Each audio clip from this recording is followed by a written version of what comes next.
आज मैं आप लोगों को समस्थानिक के बारे में बताऊंगी।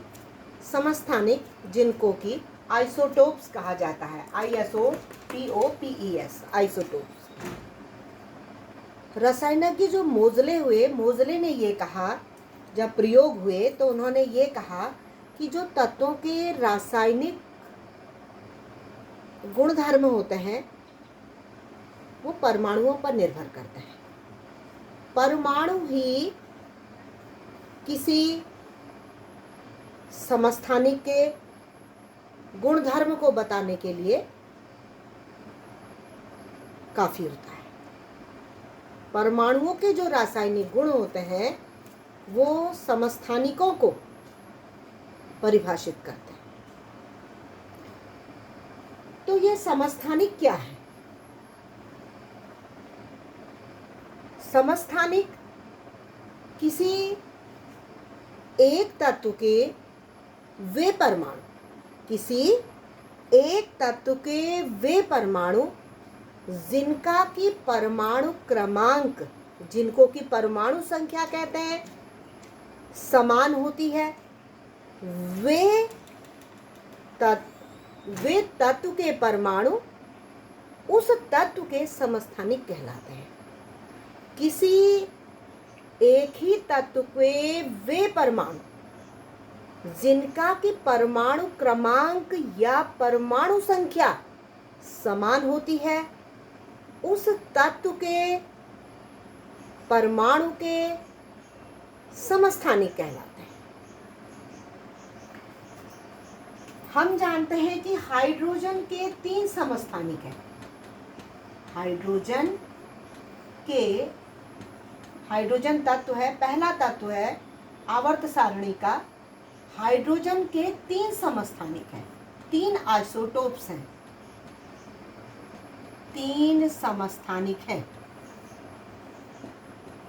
तो अब आप देखिए, यहाँ पर पहला समस्थानिक मैं बता रही हूं, एक प्रोटॉन। ये देखिए, और इसकी जो कक्षा में जो इलेक्ट्रॉन घूम रहा है वो भी एक ही है। एक प्रोटॉन है, इसमें न्यूट्रॉन नहीं होता है। तो ये जो पहला हाइड्रोजन का समस्थानिक है इसको प्रोटियम कहा जाता है। हाइड्रोजन का जो पहला समस्थानिक है जिसमें कि केवल एक प्रोटॉन होता है उसे प्रोटियम कहा जाता है। अब हाइड्रोजन का दूसरा समस्थानिक लीजिए आप।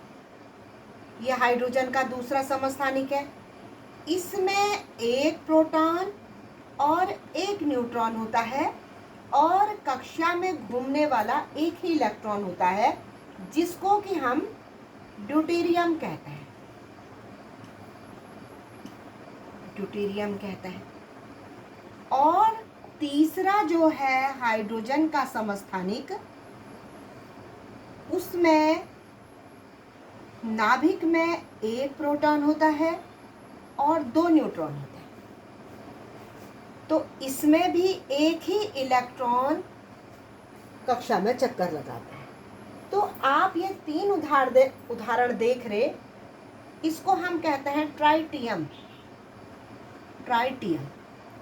तो ये हाइड्रोजन तत्व के वे परमाणु हैं जिनका की परमाणु क्रमांक समान है किंतु परमाणु भार अलग अलग है। यहाँ देखिए, परमाणु क्रमांक समान है, परमाणु क्रमांक को हम बॉटम में लिखते हैं और परमाणु भार को हम टॉप में लिखते हैं। तो देखिए, इसमें एक प्रोटॉन है, न्यूट्रॉन नहीं है, इसमें नहीं दिखा रखा है। इसमें देखिए आप, एक प्रोटॉन है ड्यूटेरियम में और एक न्यूट्रॉन है। तो यहाँ पहले वाले में एक परमाणु क्रमांक है जिसको परमाणु संख्या, और इसका जो परमाणु भार है वो भी एक है। न्यूट्रॉन है ही नहीं, तो केवल प्रोटॉन है। तो जो परमाणु भार होता है जिसको कि हम A से दिखाते हैं, प्रोटॉन की संख्या प्लस न्यूट्रॉन की संख्या। न्यूट्रॉन नहीं है तो जो परमाणु भार है जिसे A से दिखाते हैं वो भी 1 हो गया। तो बॉटम एंड जो हाइट है उसमें 1 1 हो गया। अब आप यहाँ देखिए, ये है हमारे पास हाइड्रोजन का परमाणु क्रमांक, परमाणु संख्या 1, लेकिन प्रोटॉन और न्यूट्रॉन की संख्या का जो योग है वो 2 है। तो इस ड्यूटेरियम का जो परमाणु भार हो गया वो 2 हो गया, 1 प्रोटॉन प्लस 1 न्यूट्रॉन, 2 हो गया। तो 1H2 परमाणु क्रमांक इसमें 1 ही है, तो 1S2 हो गया इसका दूसरा रूप ड्यूटेरियम का। अब तीसरा वाला देखिए, 1 ही प्रोटॉन है इसमें और 2 न्यूट्रॉन है, 1 + 2 = 3, 1S3। तो परमाणु क्रमांक प्रोटियम, ड्यूटेरियम और ट्राइटियम तीनों में 1 ही है। तो ये हाइड्रोजन के 3 समस्थानिक हो गए। परमाणु ही किसी तत्व की रासायनिक अवस्था, उसके गुणधर्म को शो करता है, ऐसा प्रयोगों के आधार पर कहा था। अब आता है इसके बाद आपके पास, ये तो हाइड्रोजन के 3 समस्थानिक हो गए। अब हम यहाँ पर लेते हैं, आप दूसरा तत्व ले लीजिए। अब आप ले लीजिए कार्बन। कार्बन के 3 समस्थानिक हैं, C12, C13 एंड C14। सब में परमाणु क्रमांक या परमाणु संख्या 6 ही होगी, किंतु परमाणु भार अलग अलग होगा। ये जो परमाणु भार होता है प्रोटॉन की संख्या प्लस न्यूट्रॉन की संख्या।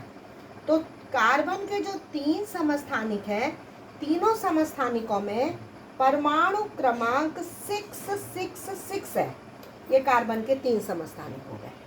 अब ऐसे ही आप अगला ले लीजिए। माना कि हम नाइट्रोजन का लेते हैं, तो नाइट्रोजन का यहाँ लीजिए, नाइट्रोजन के आपके पास कितने समस्थानिक होते हैं? नाइट्रोजन के 2 समस्थानिक होते हैं, N14 और N15। ये नाइट्रोजन है, परमाणु क्रमांक 7 होगा, लेकिन परमाणु भार भिन्न होगा। इसमें आप देखिए, इसमें 14 है परमाणु भार, इसमें 15 है, लेकिन परमाणु क्रमांक जिसको परमाणु संख्या कहते हैं वो 7 है। तो नाइट्रोजन तत्व के ऐसे परमाणु जिनमें कि परमाणु क्रमांक सेम है, वे उसके समस्थानिक कहलाते हैं। अब आप इसके बाद क्लोरीन लीजिए। क्लोरीन में आप देखिए, क्लोरीन है ये, क्लोरीन के कितने समस्थानिक हैं? तो ये क्लोरीन जो तत्व है उसके 2 समस्थानिक होते हैं। क्लोरीन तत्व के 2 समस्थानिक होते हैं। पहला आता है इसका 35 वाला और दूसरा आता है 37। तो ये क्लोरीन है, 17 परमाणु क्रमांक, ये दूसरा क्लोरीन है, उसका भी 17 परमाणु क्रमांक और परमाणु भार दोनों का भिन्न भिन्न है। ये क्लोरीन के समस्थानिक हो गए। अब इसके बाद आप अगले में आइए। अगला आपके पास ऑक्सीजन है। ऑक्सीजन का ये 16 और 17 और 18। तो यहाँ परमाणु क्रमांक 8 8 8, परमाणु भार अलग अलग है। ये परमाणु क्रमांक तो सेम है, ये ऑक्सीजन के हो गए। अब ऐसे ही आप आयरन के ले लीजिए। ये लोहा है, लोहे के जो समस्थानिक हैं वो 4 हैं। वो है 54, 55, 56 और 57। तो यहाँ पर परमाणु क्रमांक इसका Fe का ये 26, इस Fe में ये 26, इस वाले में, इस वाले में, इसमें भी ये 26 आ जाएगा और इस वाले में भी 26 आ गया। तो देखिए परमाणु क्रमांक सेम है, 4 समस्थानिक हैं इसके, 26 Fe54, 26 Fe55, 26 Fe56, 26 Fe57। तो ये अलग अलग तत्वों के परमाणु क्रमांक के बारे में मैंने जानकारी दी। और आप लोग इसको अच्छी तरह से याद कर लीजिए। Thank you.